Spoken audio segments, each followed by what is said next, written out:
Welcome back, everyone, to another episode of College Hockey Talk. On today's podcast, I am joined by a very special guest. Buffalo Beauts and former Mercyhurst player Taylor Accursi joins the show. Welcome to the podcast, Taylor, and thank you so much for coming on. How's everything going? Oh, thanks for having me. It's going good. How about yourself? I'm doing well. It's championship day for college hockey, so I'm excited to watch that game coming up later tonight. Yeah, that'll be good. Who you got? I hope UMass wins just because I'm a Massachusetts kid, but I think St. Cloud State's a great team, so it should be a fun game. I'm not one to make predictions because I'm usually wrong. Yeah, same. I just kind of let it happen. hmm But it is what it is. You always every time the championship game happens, though, you always wish your team was in it. But it's still fun to watch, even from an outside fan perspective. Yeah, exactly. Now, you currently play for the Buffalo Beauts in the NWHL. I guess my first question to you is, what's it like being a female professional athlete? It's awesome. I love it. I'm able to, work my day job and be able to look forward to going to practice and whatnot. I mean, obviously not right now because of the pandemic and stuff. Things are a little bit different. But once things hopefully shift back to normal in the near future here, then yeah, I'm blessed to say that I'm able to do both. Um, you know, a lot of people are very leaning, like they like to lean towards one way. Like, I'm very for um, females being able to play one sport and be able to make a living off that. Don't get me wrong. I wish that for the future generations, but at this point, I love what I do for my day job as well. So it's kind of having the best of both worlds, and yeah, so it's awesome right now.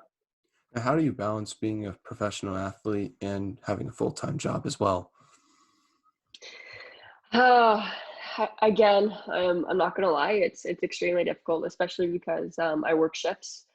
Um, you know, so the shifts are a lot on the body, and then come home from a 12-hour shift, maybe more, and then have to go right to practice is it's a lot sometimes. But honestly, because I love doing both, it really gets me through it, and to be able to have like teammates that you see at the rink and in the dressing room and stuff, like it's a lot of fun. So it kind of takes the tiredness away.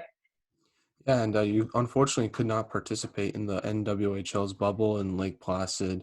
Was it hard not to play in that? And talk about your team's performance, though, in that bubble, and what was your thoughts on the overall season? It was extremely difficult. I'm not gonna lie, I hated every minute of having to watch that because I couldn't be there with the girls.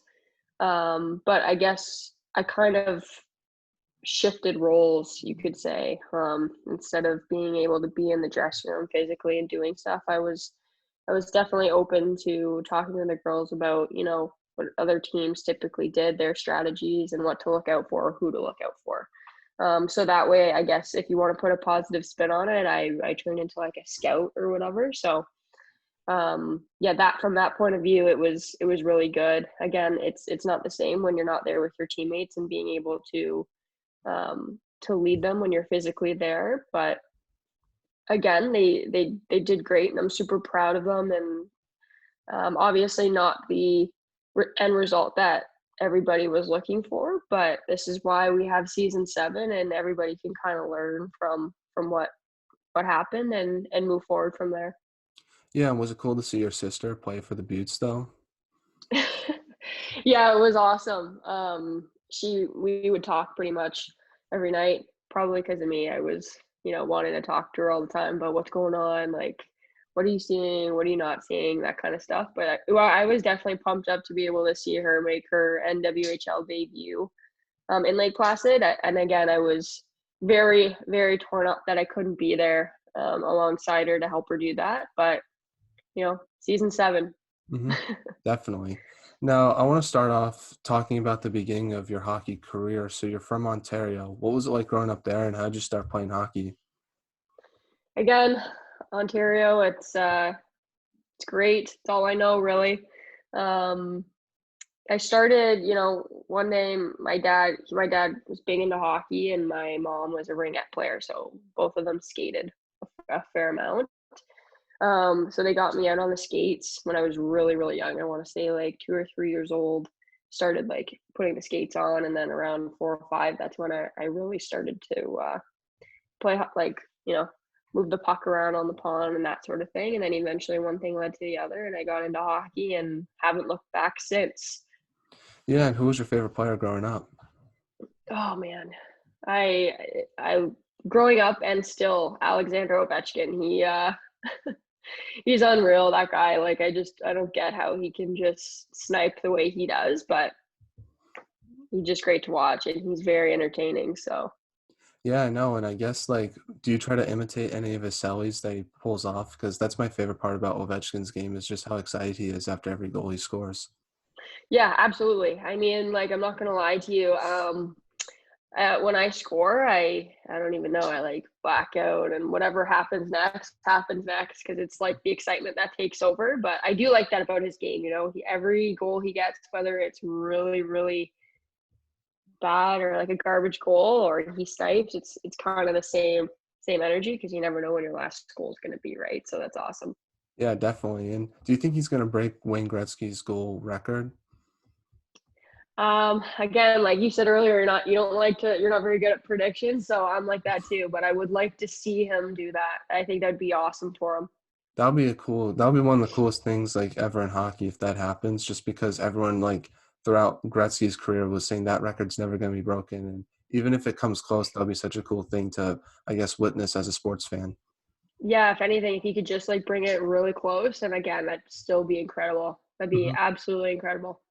Now, your sister was a big Pittsburgh Penguins fan. How did you Yeah. balance being a Capitals fan and having a Penguins fan in the house? It came down to we have like a picture frame in our basement. It's Alexander Ovechkin and Sidney Crosby. And we just kind of left it at that. And we moved on. It was because, again, the Pittsburgh Penguins, it's not that I don't like them. It's just like, I like Ovi and she likes Jenny Malkin from the Penguins. So it's just like, meh. Hmm. Was it Yeah. cool? Was it cool seeing them battle in the playoffs though? Because like from a stretch from like 2016 to like 2018 when the Caps won the Cup, the Penguins and Capitals always met in like the semifinals. Oh yeah, and every single time my sister would be like looking at me, like toying me, like, see, like you should be a Pittsburgh fan, Mhm. and then my moment came when the Caps won the cup, Mhm. and I was like, oh my god, thank God, like it happened for me or for them, but for both of us. Yeah. No, it was cool because I'm a Bruins fan and I normally don't care. Like if the Bruins aren't in this cup finals, I watch, but I don't really care who wins. But that was really cool to see Ovechkin win that cup, and it brought a smile to my face because he was so happy because he went through so much just to get it, and then the celebrations were awesome. Exactly, and again with the celebrations, yeah, like oh man, he partied for probably a good portion of that summer, which I don't blame him. No, and then the crazy part was he was partying so much, and then the first game they played the Bruins like after they won the cup, and they won like 8-0, and Ovi got like 2 goals. I'm like, how can a guy like party like that and still manage to be that productive on the ice? That's crazy. I know it's because he's like it's like he's not human. Like, Hmm. any other person would do that and they would, be out of shape. But him, it's like, oh, you just lace him up and out he goes again, right? Hmm. So if the Beauts ever win Isabel Cup, will you be like Ovi when you celebrate? Absolutely. Hmm. Like I again predictions, but I can predict on myself that if that occurs, if and when that happens, I will be mirroring Alexander Ovechkin from the selling perspective. Definitely, and I will repost that, and we will look Okay. back on this moment and say like we predicted it. So your sister also plays hockey. Talk about growing up with a sibling and what's that like, especially since you both are really successful at playing hockey. We it's like any other sibling, you fight the whole time when you're growing up and everything's a competition pretty much. But as we started to get older, we kind of started accepting the fact that, hey, like you're actually pretty decent at what you do. And that's kind of where the respect started to come in. And yeah, no, I think it's fair to say that we're each other's number one fan for sure, outside of our parents. They love it. They're so into it. But yeah, just being able to, hey, like you want to go, or what are you doing for training today? Let's go. Or hey, you want to like shoot some pucks? And again, everything's a competition. It starts it starts like, okay, yeah, we're just gonna shoot pucks, but then it's like, okay, best out of 3, and then bragging rights for the day kind of thing, right? Yeah. But yeah, it's awesome. It's great being able to have somebody that pushes you to be better, especially some days training. It's like, I'm tired, but she'll be out there running and she'll be like, let's go, or it's the same thing, vice versa. So it's good that way. Yeah, and I guess, like, is there any sibling rivalry that happens during a season? I know you guys haven't played with each other for quite some time, but when you guys play with each other in the Beauts, will there be any sibling rivalry? Like, would you try to be like, I'm going to try to score more goals than you will today? I mean, that probably will come naturally, yeah. But I mean, we've got two very different like playing styles. She's more, I like to block shots and penalty kill, and I'm gonna take the breakaway, and I like power play. Hmm. So I mean, sure, I'll probably look at her and be like, hey, how many block shots can you get? Hmm. And she'll probably be like, hey, how many breakaways can you score? Or how many power play goals can you get? So that way, yeah, probably. Now, before Mercyhurst, you started off your playing career with the Stony Creek Sabres. What was it like to play with that organization, especially since a lot of Olympians came through that organization as well? Yeah, I did my midget playing career there. Again, I had a great time playing midget for them. From that age group, it was great. Honestly, I developed great. Got lots of opportunities to play. Did really big things. Set a bunch of goal records and stuff. So from that point of view, it was awesome. And then I switched over and did my junior career in Burlington. Had a great time there. Yeah, had fun scoring goals. Again, living the dream, right? Hmm. And then after that, I went to Mercyhurst. Now, how did you get the opportunity to play with Burlington? So when I went to Team Canada tryouts and I played Team Ontario with a few girls, like everybody's kind of scattered around like the province and where they play. So I mean, when you go to these things, it's like, oh, okay, you meet some really, really good friends. And I wasn't planning on leaving Stony Creek, but again, couple of my really good friends were like, hey, come to Burlington, it'd be awesome. And I did. I switched over, and it wasn't just the orange that got me there. It was the you know great organization there as well. So Now, how did Burlington help prepare you for college hockey? um, it was more or less like you got to take it upon yourself to be in shape, do the little things right, habits. Again, like growing up, I was always very offensive minded. I didn't really care about the defensive zone, and to some degree, they definitely held me to a higher standard to make sure that the puck got out of the D zone before I was really able to like do what I do best. So I guess I would say that way. Now, what's your favorite memory with Burlington? Favorite memory with Burlington was probably when we flew out to Washington as a team, and I believe it was the JWHL tournament that they run down there, and we ended up winning it. We played a team in the I think it was Naha. We played Naha in the like just usual round, and then they creamed us. It was like 6-2, and then we ended up meeting them back again in the championship game, and we ended up beating them like 4-1 or something like that. And that, for me, that was just awesome because again, we were in Washington, we got to do a lot of sightseeing and stuff, and then just to be able to win it, and on top of that, be a team that had already smoked you before was great, awesome. Did you get to go to a Capitals game? Yes, we actually did hit a Capitals game. I don't know who they played. I want to say, I want to say the Oilers, but I could be completely wrong with that. But yes, we did go to a game. It was That's awesome. awesome. Did Elvis score that game or no? I'm curious about that. Did he score? I want to say he did. Oh, that's awesome. That's Yeah, cool. and that was cool to see. Definitely, definitely. Now, what other sites did you get to see in DC? Because I know you went there with Mercyhurst your senior year too, which I thought Yep, was interesting. yep. We did everything. We did the what's the what's the walk there that you get The to do? mall, the national Yeah, mall. Yeah. yeah. We did that, and that was pretty pretty good, and uh, yeah, we did a lot of different stuff. And again, like once you're there, like you got to see everything, and then you got to go. Obviously, you got to walk by the White House because that's cool too. Being Canadian, that's super sick, like Yeah. awesome. So No, I've been to DC before. It's super fun. Just like I'm a history guy, so it's kind of cool seeing like all the history that's there, especially at the museums and stuff. But I haven't been there since I was like 12, so I know it's a lot different, especially because of certain events that have happened recently.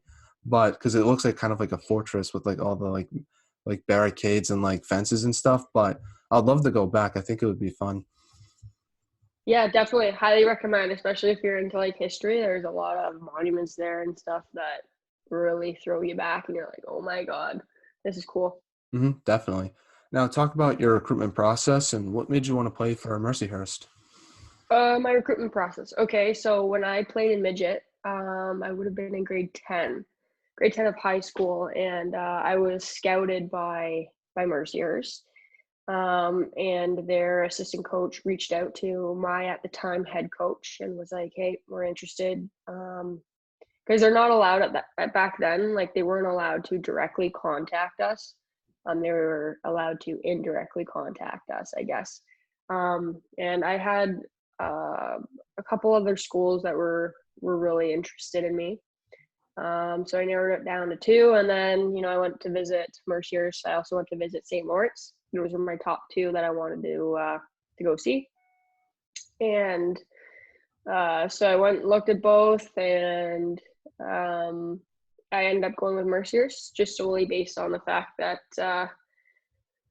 at the time I thought I was going to be a teacher, and they had a great program for that, and so that's kind of what did it. But in hindsight, I always thought about St. Lawrence. So it's tough, for a lot of athletes. It's really tough to pick Mhm. unless it's um, unless it's very obvious to them or it runs in their family. For me, it was extremely tough to have to pick one over the other. Especially to make that decision at such a young age, like that's probably another tough part that people don't realize. Yeah, I'm like, okay, I'm in, grade 10, gonna start grade 11. I don't even know like when I'm doing my grade 12 year high school. And again, your interests shift, right? At the time, like, okay, yeah, this looks cool. And then you get to your first year university or your second year university, and you still don't even know what you want to do, right? So Definitely. it is very tough. Now, what made you want to play college hockey in the U.S. versus Canada? Because I know your sister played college hockey with Brock. Yep. It was just, again, it was an opportunity. I'm very opportunistic. So if an opportunity comes my way, I'm always open to that. And a lot of research went into, the school itself. And if I got an education down there, how would that translate for getting jobs back in Canada? And that's something that also is good to know for a lot of upcoming athletes looking to go down to the States on a scholarship. It's okay, well, what are you interested in? And will your academics translate back into Canada if you foresee yourself working in Canada for a long time? Now, what was the biggest adjustment you had to make to your game in college hockey? Was it the speed of the game, or was it the, I guess, mental side of the game since you're making quicker decisions with the puck? I would say probably on the mental side of the game. I it was a Mercyhurst in general was a great school. I loved my schooling, loved my professors, loved everything about schooling. Hockey was a little bit more like it was like a turn off for me pretty much to go to the rink because look, my first 2 years there, um, again, because there were a lot of really good hockey players that went to that program. I didn't get the chance to play because it was, you know, again, with some really good talent there. Not that I wouldn't have fit in perfectly, I don't think, in my own head, but again, it's the way that things go sometimes in sports as well. So it is what it is. But at the end of the day, I had a great time at Mercyhurst. They had a lot of great people from that side of things. I loved it. Now, how'd you deal with not with being in and out of the lineup, I guess, or not getting the playing time you want for your first 2 years with Mercyhurst? Honestly, it was tough. Mentally, it was extremely tough because, every team that I had been on leading up until that point, I had been a go-to player, goal scorer, everything, power play, all that fun stuff. So it was very frustrating, but at the same time, you kind of take that frustration and it helps you build yourself up and gets you into incredible shape, and you come back, and when that opportunity happens, you take it and run. And eventually that's what happened. My junior year of college, I started getting power play. I wasn't really getting a lot of 5-on-5, but I was getting power play. And then I started there was a time there where I was tied for top in the country for power play goals there for a long stretch of that season. And then again, that one thing kind of translates into the other. You start getting, okay, well, let's try 5-on-5, and you start scoring goals, and it's crazy how it unfolded. It's kind of like it sounds like it's not true from like a storybook, but honestly, you got to work hard, put your head down, and eventually your name will be called, and you'll go out there and you'll just tear it up. Yeah, no, I think that's something that a lot of people, at least that when they go to college hockey, don't realize is everyone who plays college hockey was like their best player in their junior team, and now you're going to a team full of the best players of every junior team.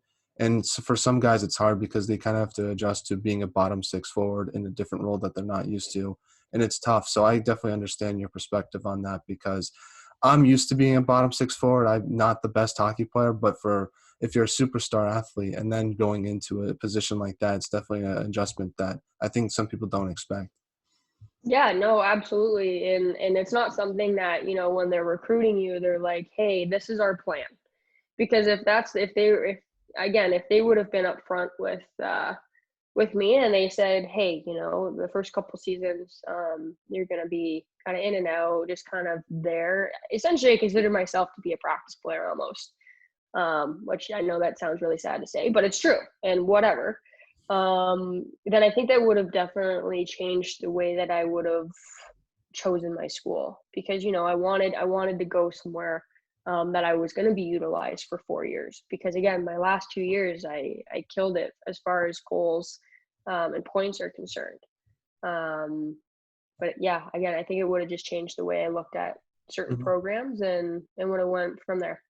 Yeah, no, that's why I that's why I don't understand why players go through the transfer portal, especially this year. There's a lot of people in the transfer portal. So I definitely understand it because you want to go to a place that can give you some playing time and you want to maximize your playing career because college is not like pros where like you can't deal with a rebuilding program if you want to win now because you only have 4 years with that school. Right. Exactly. Yeah. Again, you only have 4 years, so you're either gonna use me or somebody else is Mhm. gonna. So Yeah. Now, in your first year with Mercyhurst, your team lost in the CHA final. Talk about that game and how did you use that loss heading into the national tournament your freshman year? honestly, it was tough to be a part of.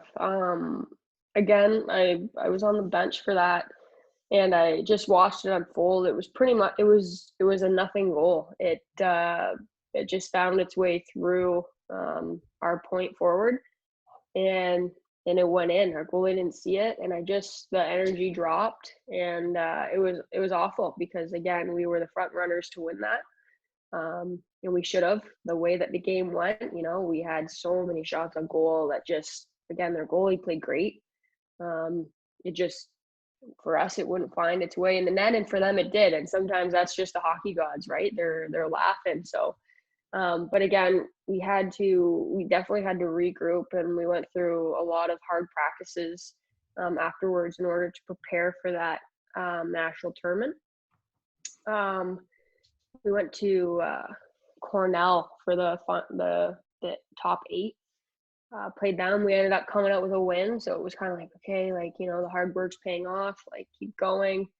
And then we made it to the semis, and we saw Clarkson, and Clarkson never looked back. They ended up going on to win that year. So, and it was like night and day. They were a fabulous team. You could just tell like their like puck handling abilities and their speed were just, they were better than us, and they deserved to win, and they won the whole thing. So it was awesome to be a part of an experience like that, because not a lot of programs are able to make it as far as we did. But unfortunately, we didn't win it, but the team who beat us did. So Yeah, and I was doing research on the CHA tournament. So RIT won the CHA, but they didn't make the national tournament. Do you know why that was the case? Because I was very confused. Okay, so back in like my freshman sophomore year, it all went by like polls, like the ranking system. And so even though we lost the CHA championship, we were still ranked number like 4 in the country. I believe it was, or something along those lines. And so by default, we still went because we were ranked, and they weren't. But now they've changed it to where, okay, the winner of our conference, the CHA conference, will automatically get the bye into the national tournament, which it makes sense. I mean, if you're gonna win the CHA, 9 times out of 10, you're gonna be the better team, and you're gonna go. My freshman year, that wouldn't have been the case, so I'm glad we still went. Um, but yeah, like now it's just the winner of the CHA will get the automatic bye and go. Thank you for explaining that to me because I was really confused. Just like I was like, why are they there? Like I thought something happened. So no, thank you for explaining that to me. I did not know. So, and just talk about playing in your first national tournament. I guess like what was the atmosphere like, and what was it like being a player in that setting? It was again, I took it all in. It was extremely exciting. You have the whole red carpet entrance and everything. It's honestly, I literally felt like a little mini NHL player, just the way that the tournament was set up, and you're getting on the bus and you're driving to the game, and you have like police escorts on each side of the bus, and it's just cool. It gives you that atmosphere that I think everybody should experience. It makes you feel like, okay, I'm ready for this game. And yeah, it was just everything was just very professional. It was at Quinnipiac, and they have a really great facility there, so it was awesome. Yeah, and your team pulled off a great upset against Cornell, like you were just talking about. What do you remember from that game, and what was the key to that win? Oh my God. I couldn't even like believe it because Cornell, they were a pretty stacked team at the time as well. Again, it was just, we worked so hard, and just to see the time run out, we were like we held on, and we did it. And it was just everybody, just all the emotions just kind of sets in, and you leave the bench and you just run and jump on everybody, just make the pile. And it was a great bus ride home. That's all I'm going to say. It was a great bus ride home. Any stories from the bus that you'd like to share, or you can't share it on the podcast? No, it was again like because again we were still in college, so technically we weren't able to like drink on road trips or anything like No, that. well, like just like the celebration, like the music aspect. Oh God, the music was pumping the whole way home.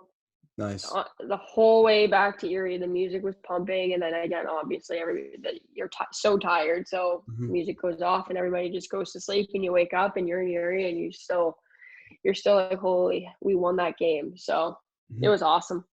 Now, like you just said before, you lost to Clarkson. What did you take away from your whole Frozen Four experience playing that team? Because from my memory, they had Renata Fast, who was an absolute stud defenseman for that team. How'd you try to stop a player like that, and just talk about that game as a whole?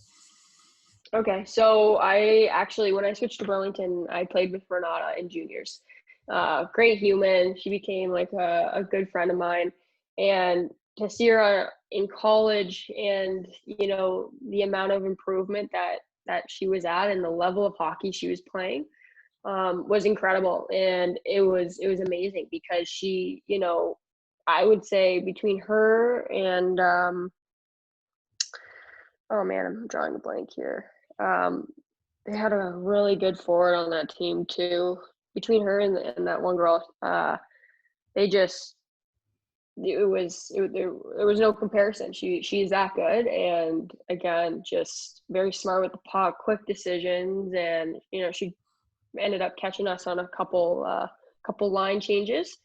And yeah, just between that, and then obviously we lost. It was very heartbreaking because again, it's the end of your season. It's heartbreaking to see the seniors. That's their last college game ever, and in some cases, their last game ever. Mhm. So it was heartbreaking from that perspective. But again, you got to as hard as it is to be positive, you have to be positive in that moment and think to yourself, like, wow, like I made it this far. Our team made it this far, and not a lot of programs are able to even do this. So you got to keep your head high. And again, for the players returning, take that and use it into next season.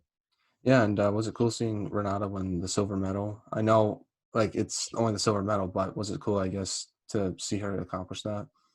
Yeah, absolutely. To see her on the Olympic stage was incredible, and especially for me too, because I played with her and I know how she is as a person, and not everybody gets to see that, right? So to see her do that and accomplish that, and see the amount of ice time that she was able to get, being a newer face on that team, it was awesome. And I really wish that Team Canada would have come out with the gold, but again, I think it was a crazy game. It was awesome. My team, we were out watching it, and again, we got half American, half Canadians cheering for each. Like, that's a competition in itself too, Oh, yeah, right? that's But fun. yeah, it would have been really cool to see her win the gold. But again, I think the opportunity is going to come around for her again. So. Yeah, I know. What next year? It seems crazy that it's gonna be next year, but no, I'm excited to watch it when it comes. Now, your junior season, you finally won your first CHA championship against Syracuse in overtime. What was it like to win your first CHA title, and just the emotions you were feeling after that win? The emotions for me were just kind of like, oh my God, like everything kind of worked out. Again, just kind of saying to you before, having not played or given the opportunity to play in my first 2 seasons, it was like, oh my God, like I did something right. And I always knew that I was capable of doing that. And we played a phenomenal game. The puck went our way, and the hockey gods were finally like, this team deserves this. So to win that was just like, oh my God, give me the trophy and let me take 1,000 pictures, because who knows, when the next time you win a trophy is, right? So no, it was great to be able to celebrate as a team. And again, that bus ride was a great bus ride back to Erie. So it was only a short hour and a half, but oh my God, it was the best hour and a half ever. Definitely, definitely. And there was a coach named Coach Kavanaugh, who's the coach of UConn, and one of the things he says, like, the goal is for college hockey players to graduate, become a better person, and to win trophies. So that's like you accomplished all three goals, which is pretty cool. Yeah, when put that way, absolutely. I think that in my experience, hockey, there's a lot of ups and downs, but at the end of the day, because I'm very positive, everything happens for a reason type of person. I did become a better person out of what I have been through, and I would, as tough as it is, I really would like to get the message out to up and coming athletes, like what to look out for. If it's not going your way, you just, again, you're going to get an opportunity at some point. You don't know when that is, and it's really tough mentally on you in that time. Hmm. But everything comes full circle, So Now, you played Wisco in that national tournament. What do you remember from that game, especially since Wisconsin was one of the best teams in the country, and it didn't seem like it went too well from you guys just looking at the box score? no, it was horrible. Actually, it was Wisco was just, again, it was kind of, they were just um like way better than us, just to put simply, like way better.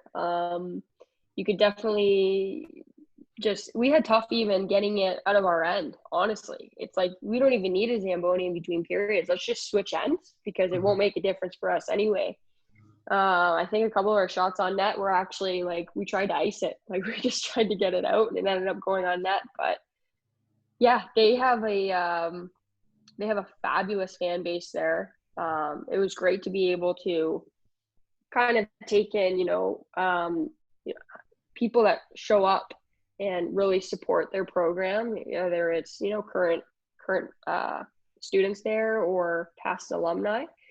But yeah, their fan base is incredible. And again, obviously it was against us that they were cheering, like, we want more kind of thing. It's like, oh my God, it's Hmm. 5-0 or 5-1 or whatever it was. It just kept going up, right? So it was kind of, shitty that way, but it again, it shows us, like, this is the standard that this program needs to get to.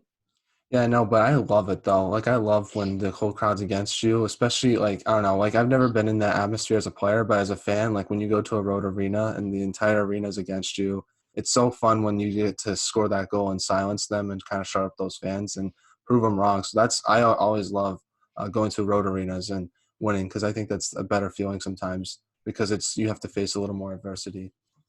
Yeah, absolutely. And I kind of pride myself on the idea that, because if we go to like and this is in the National Men's Hockey League right now that I'm referring to, when I go on, road trips, I like playing in certain arenas, obviously. And I know that Buffalo Beauts and the New York Rivers have a long history of rivalry. But again, if you can be good and you can score goals in a bunch of different ways and sally and just be, have fun and be you, that in some cases I do notice that there's some fans that, kind of switch over and, hey, can I get an autograph? I'm like, sure, don't tell Madison Packer or, don't tell your team, I'll do this for you. But so that's kind of fun too, to be able to be liked by other teams' fans as well, which Yeah, is no. cool. Yeah, no, I think like like I said, I'm a Bruins fan, but I respect Austin Matthews a lot just because he's such a great player and obviously Ovechkin and McDavid and I can go on and on and on. So no, it's just like that's another thing. Like even as a fan, you still have to have the respect for the other team's good Right. players and other players as well. Hmm. Yeah. Now, your senior year, you were what type of leadership did you want to bring to the team? Did you have a letter? And I guess like were you more of a vocal or lead by example type of player? So my senior year, I wasn't surprised. I did not get a letter. Again, I'm not the type of player where a letter is going to make or break me. I don't really, it's not going to change the way that I play. If anything, it'll help me play a little harder. So I was more of a lead by example type of player my senior year. This is how you do it. This is how you work out. This is how to do it. So in all, my senior year, we didn't end up winning that, CHA championship, but I can for like tell you that it was probably one of the hardest games I've ever played. And I all the seniors worked really hard, and we felt that it just didn't go our way that day. Hmm. Yeah, what emotions were you feeling after that loss against Lindenwood in the CHA playoffs? I couldn't believe it, honestly. Again, it was a really terrible feeling. Nobody likes to lose, but at the end of the day, um, if there's going to be a positive out of it, me and my mom ended up, because we lost, and then obviously you're sad about it for a long time because I don't know if that's my last game. It's probably my last game, kind of thing. So me and my mom, we ended up booking a last minute cruise, and we went away for a week just to kind of get away from that and clear my head before finals kind of started.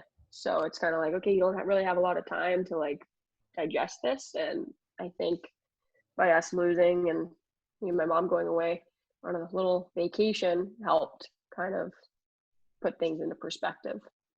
And when you look back in your time in Mercyhurst, what do you overall take away from it? Honestly, I met a lot of great people. I had a really good time my whole 4 years. As far as hockey goes, I wish I would have been able to been utilized more in my first 2 years.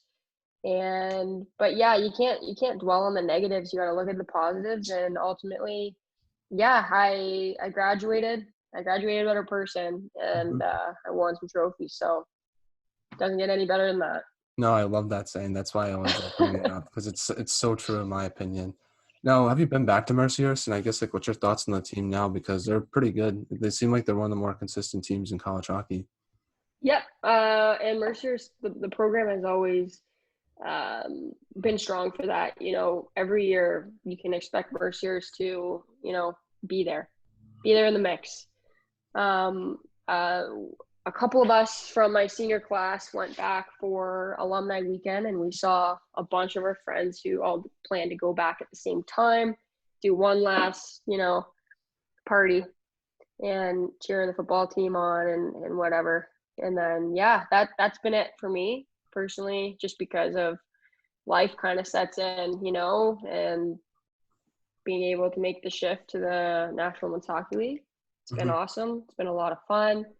and I haven't looked back. So Was it cool to see Coach Mike Zisti get his 500th win? I'm curious about that because that happened this past year. yeah, I did see that on Twitter. Yeah, no, I mean, I'm surprised it didn't come faster Hmm. for him, just because, and then I think back, like, man, if we would have won these games and the year before that, if we would have won then it would have come a little bit quicker for him. But yeah, no, it was going to happen. It was bound to happen. So Now we're now in a segment I like to call the non-hockey segment, where I ask you some non-hockey questions. My first question to you is, which teammate at Mercyhurst had the best style? at Mercyhurst, Yeah. okay, had the best style besides me, I would say. Um, when I was a freshman, I would say Christine Beslin, our captain. She dressed to the nines, so I'd say her. Now you obviously had the best style on that team, but so like, who do you try to model your fashion style after? Because your sister was telling me how she does it, and it seems like she puts a lot of work into it. Are you the same way? No, absolutely not. She's like way over the top. Like, oh my God. This is why it takes us forever to go anywhere, because she's so high maintenance. And like, honestly, like, we could be going to the gym and I'm like, I'm ready. Okay. Like, I got my hat on, my hair's in a bun, like, whatever. I'm going to the gym to work out. And she's like, yeah, I'll be down in a minute. I'm not even kidding you. Like a half hour later, I'm like, hey, I'm leaving without you. And she'll come down. Her hair's done. She's got makeup on. I'm like, we're too different. Like, we're very similar, but we're so different. Like, Hmm. and that way is one of them. Now, what is something you wish more people knew about yourself besides being a good hockey player? I'm something that I wish people would know more about. Um, at the end of the day, I'm always here to help somebody who needs help. Like, um, I'm currently a police officer with the Ontario Provincial Police, and so that's why I love it. I get to help people. Hmm. A lot of people um, look at police like, oh, they're just another typical police officer or whatever. There's a lot of negative connotation that goes with being a cop right now, unfortunately. But at the end of the day, like, we're always here to help, and we're always going to show up for you. And I think that's why I love it. And that was something that I was going to do for the rest of my 30-year career, was Hmm. find ways to help people. And I'm the same in the hockey community. If anybody ever needs anything, I'm always open to talking to them about anything. So Now, what is your biggest pet peeve? my biggest pet peeve, ooh, I don't really like how, and again, this is just kind of society for you. People make, preconceived Hmm. judgments towards somebody and they don't even know them. Hmm. I think for me, that's a pet peeve. Now, mine is probably bad drivers. I'm assuming as a police officer, you've had to have experience with a few of these people, but no, it's just annoying. Just when people like yesterday, like I was just losing my mind because someone was just like going back and forth from the lane. Like it was just like, just stay in one lane. Like someone's gonna get hit, and especially where I'm Right. from in New England, like some of the drivers here aren't the best. But I think the beauty of New England driving is we have a different style compared to the rest of the country. So I guess I have to respect it in some way. That's what I've heard. Can't really say I've had a bad experience being out there. So, um, but yeah, bad drivers they're definitely on the list, very Mhm. much on the list. Now, what as a police officer, I guess, like, what recommendations would you give people like to become better drivers? Like that's something that I think is important. Like how to avoid getting speed tickets and stuff like that. Well, I think a lot of the issues, kind of stem from distractions. People are on their phone, they've got their GPS or their navigation system going, their music's blasting, and so they kind of get into a zone where they're in their own little bubble, and they don't Mhm. they don't pay attention to speed limits. They don't pay attention to other drivers, and they don't pay attention to everything else that's around them. So that's kind of my recommendation would be to, when you're driving, like, be present, because if you're not, then we have to show up. Mhm. Yeah, I know. So anyone who's listening that's driving, be present. That's my advice. I guess like another thing was like I've noticed people have like TVs in their car now, so you can just like watch, like people just get distracted by that. Like someone was telling me that there was someone who was watching legit television while they were driving. I'm like, that seems awful. Oh. Yeah, that's scary. And it's scary for them, but it's scary for everybody else. It's scary for like that pedestrian who's Mhm. walking across the street at the wrong time, right? Yeah, definitely. The one thing I will say is here in New England, it's Massachusetts is the hardest state to get a driver's license. So I think I'm more prepared than other people, I like to say. Okay, yeah, that's good then. I Hmm. mean, I didn't know that, so I learned something today. But Hmm. yeah, then yeah, you think people would kind of be a little more um yeah, present and careful when it Hmm. comes to that stuff. So Now, if you could have lunch with anyone in the world, who would it be and why? lunch. Mm, I would say the queen. I would have lunch with the queen. Um, just because I think that she has been the queen for my entire life. She's been even then some. Like, she's been there for a really long time. I'd like to get to know her and see, like, do you wear these inside? Like the way she dresses is amazing. It's so great. I love everything about the queen. But I would want to ask her like, hey, like, do you ever just get to wear sweatpants like around or Hmm. like slippers, like Yeah, or do you have to maintain this image of constantly being professional? yeah. I guess like Prince Philip died. What's Canada gonna do about it? Because I didn't realize Canada's still like part of England in some fashion, like the monarchy aspect of it. Yeah. Yeah, no, that was really sad actually. I mean, it's great that he was able to live till 99. Not a lot of people get to do that. So, yeah, no, Canada will definitely probably do something because again, we are very close from a monarchy perspective. So we'll have to wait and see what happens there. Maybe he'll get a day, maybe he'll get I'm sure he'll get a ceremony Yeah. or something like that. So we'll just have to see.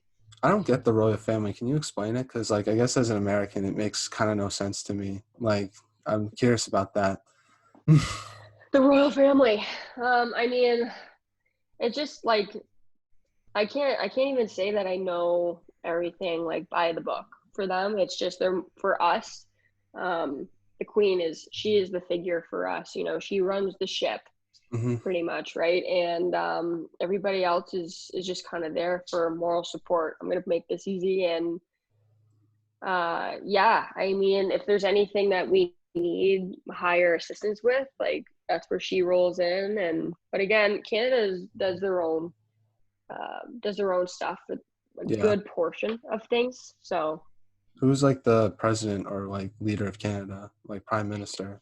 the prime minister is Justin Trudeau Oh, right okay. now. Okay. I think I've heard of Yeah, him before. I'm really bad with like politics, so I'm just curious about me that. too. I'm Hmm. surprised I knew that. Just kidding. Yeah. So back to some hockey questions. Now, my first one to you is what should be done to help grow women's hockey, in your opinion? What should be done? Yeah, since you're in the NWHL, I'm curious because there's obviously the PWHPA. Some players go to Europe, I know. So I guess like what should be done to help Hmm. grow the sport since there's so many like different leagues. Yep. And there's no problem with any league, in my opinion. Every single league, and a lot of people will argue, you need this league's better than this league, and this league's better than this league.